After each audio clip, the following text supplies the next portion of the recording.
Kalau masalah atau krisis itu sebetulnya koin yang sama.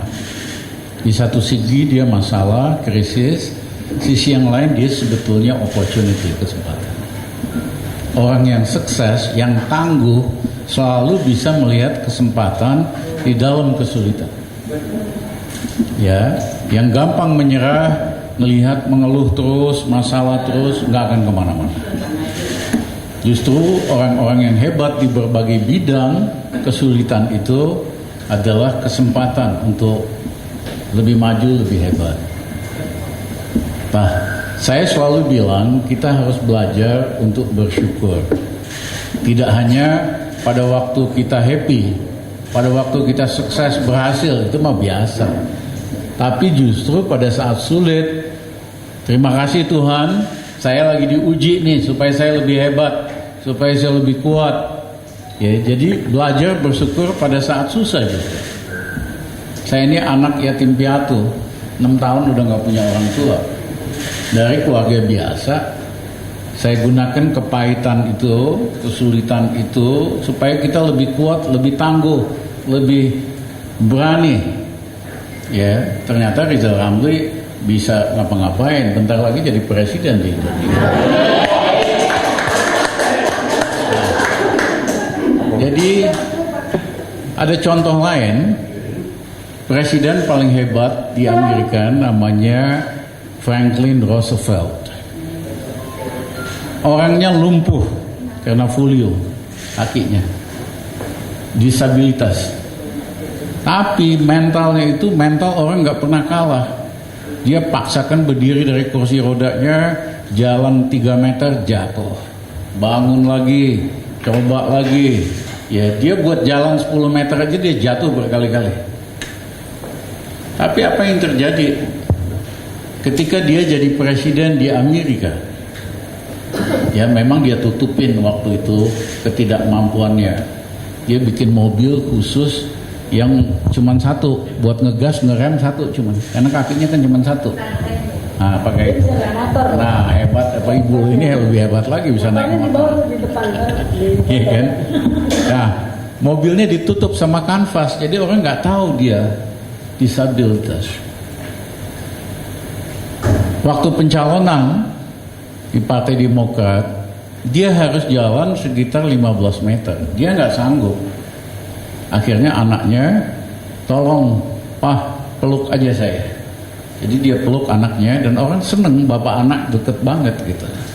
Menjelang 2 meter dilepas sama anaknya, dia hampir jatuh di podium. Dan dia orang pintar, memang orator. Akhirnya terpilih jadi presiden Amerika. Pada saat itu Amerika mengalami krisis, bukan resesi lagi, depresi. 10 tahun itu hancur gitu. Pengangguran banyak. Nah, dia waktu jadi presiden dia ubah jadi kesempatan. Ekonomi Amerika sebelum waktu itu nomor 7 di dunia, kalah sama Jerman, sama Inggris. Dia balikin jadi nomor 1 di dunia.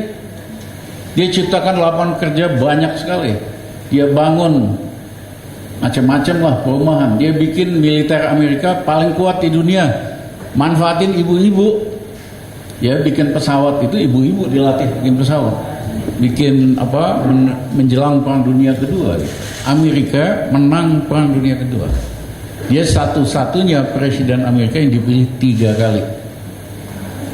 Ya, kenapa?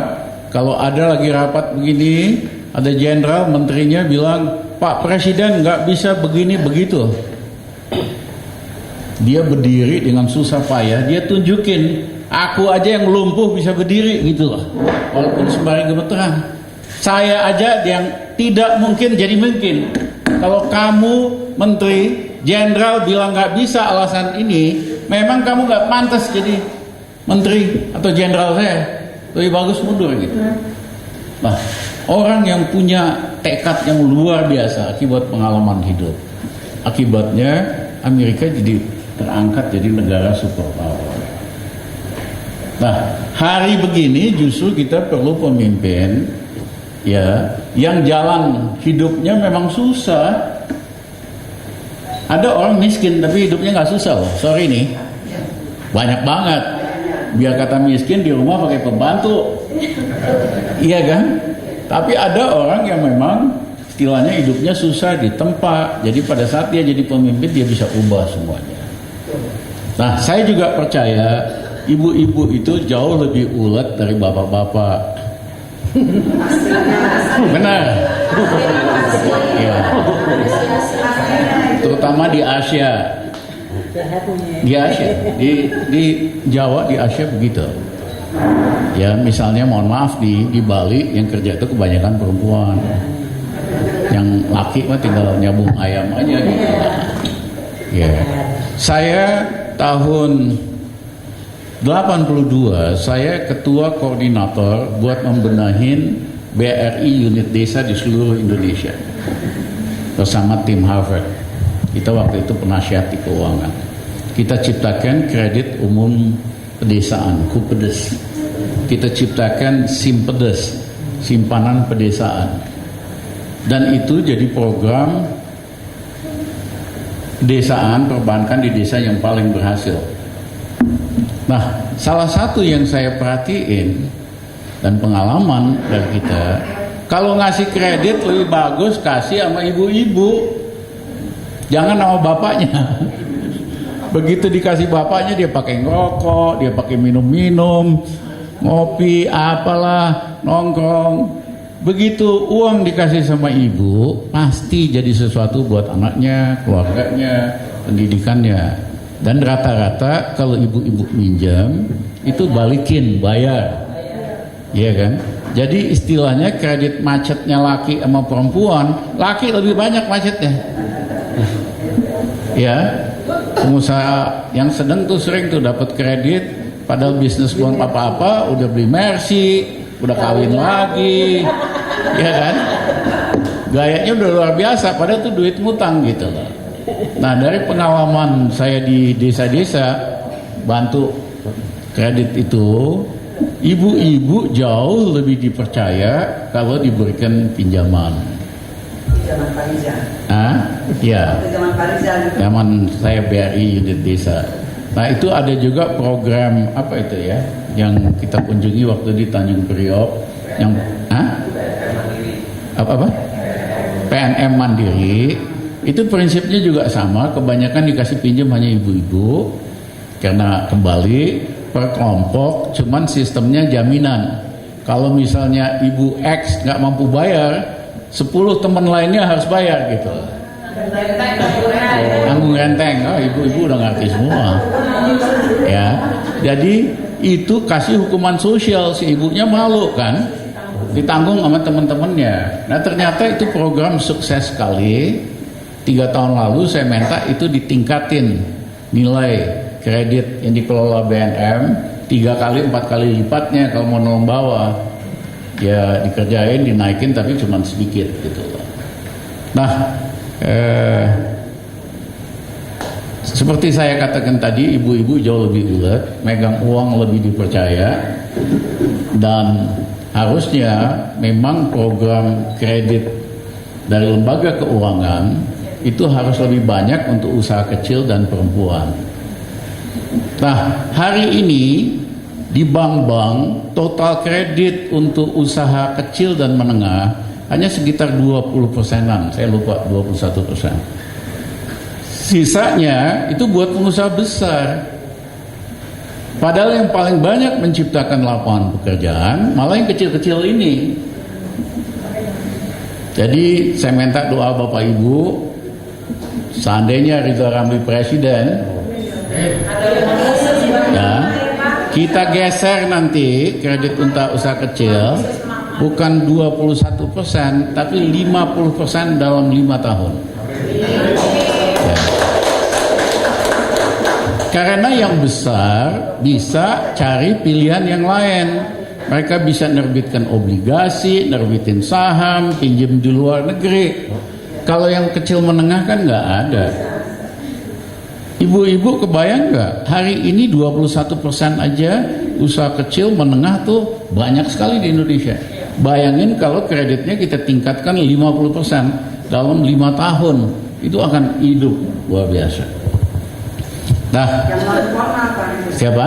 non formal. Non formal, termasuk yang non formal. Jaminannya Pak Rizal. Ya, jaminannya sebetulnya pemerintah bisa membuat jaminan perusahaan yang penjamin.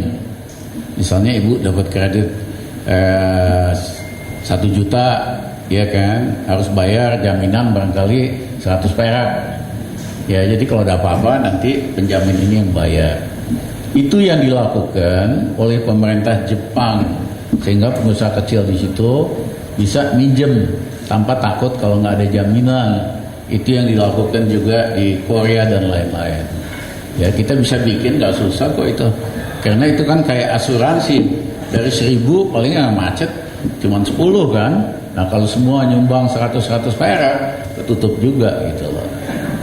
Jadi ada jalannya dari setiap masalah yang kita hadapi.